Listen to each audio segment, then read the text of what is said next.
Welcome to Midway Minute, everyone. My name is Scott Coral. He's Kevin Kadick.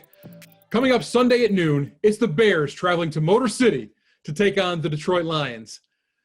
Kevin, everyone has talked about the QB thing to death. Yep. Because of that QB quandary, though, most critics have the Bears in the bottom third in the league and in the basement of the NFC North.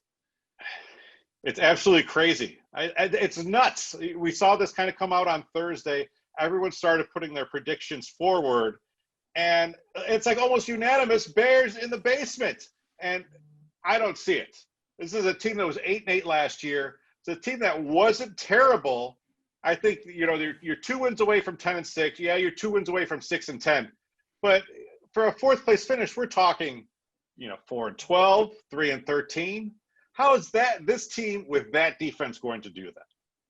Well, people forget that they lost against the Chargers, which they had a chance to win that one. For sure. There were times in 2019 the Bears had a chance to win a couple games. They would have been, let's say 10-6 if they won 2 of those games, which is certainly possible. And they would have been in the playoffs, and then will we even be having this conversation?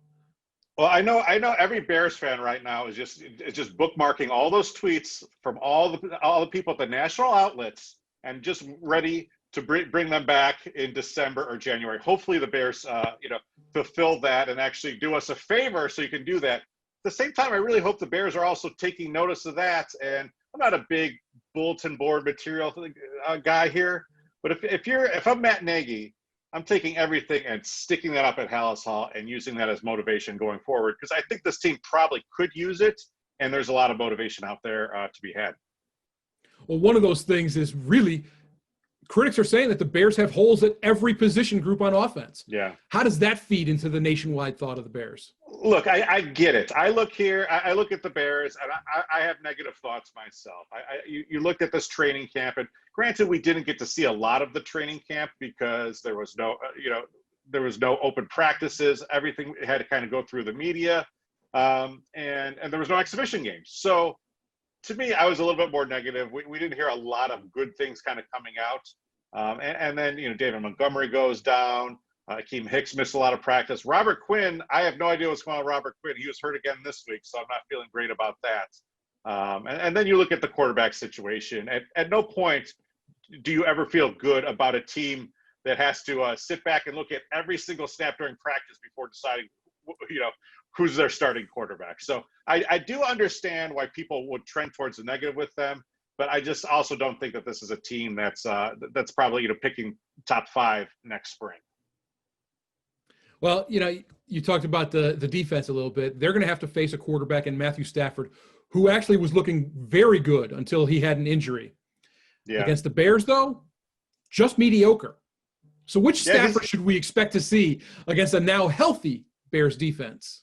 He's one of those guys that's been around forever now, and the Lions have really done nothing ever with him. It's always kind of sad. He was the number 1 pick in the draft, and the Bears have actually played him pretty well. Against the Bears, he's only 10-8. With a 64% completion record, 28 touchdowns to 21 interceptions.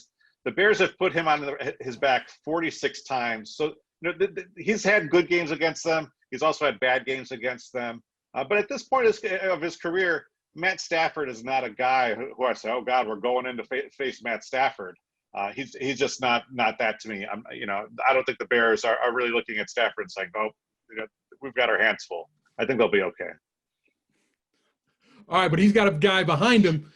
Lions just signed Adrian Peterson, who had some of his greatest games against the Bears.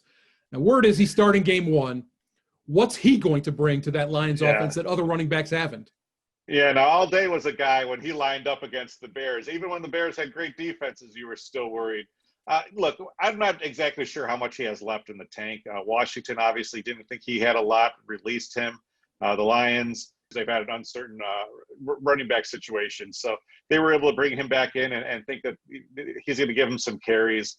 But this is not a guy who's going to break the 80, 90-yard run anymore. And I think that the Bears should largely be able to contain him. All right, well, Kevin, we're running out of time. Who do you think wins this? Now, we can go with predictions here. And I'm wondering, here's the thing: the Lions right now, Kenny Golladay has been limited in practice. They've had a couple other key guys on defense. Jeff Okudah hasn't practiced well, but he's a game guy. Mm-hmm. What do you think? I think this is we're coming into it. There's no exhibition games. I think it's going to be a sloppy game. I think a lot of it's going to come down to the kickers. I think we're looking probably at a 13-10 one either way. And hey, look, I am not going to start off the maiden voyage on Midway Minute with the Week 1 Bears game by predicting the Bears loss. I'll say Bears 13, Lions 10.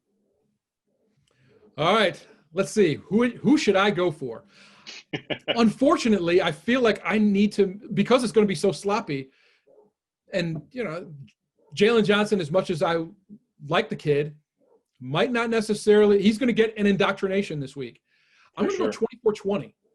Okay. I'm going to go 24-20 Lions, with the hope that they're going to rebound in week 2. Well, so, you're fired, Scott. We're not doing any more videos after this week, so I hope you agree. No, I'm just kidding. No, I think that's fine. I think a lot of people are picking the Lions. I think a lot of people will be out there picking the Lions, and yes, they could well win. I don't agree on it being an offensive explosion, but I guess we'll see. It's a season unlike any other, and I think we're in for a lot of surprises. So let's buckle in and enjoy it. And for people who want to follow along all season long, sign up for the Midway Minute newsletter at midwayminute.win. The best Chicago sports stories in your inbox.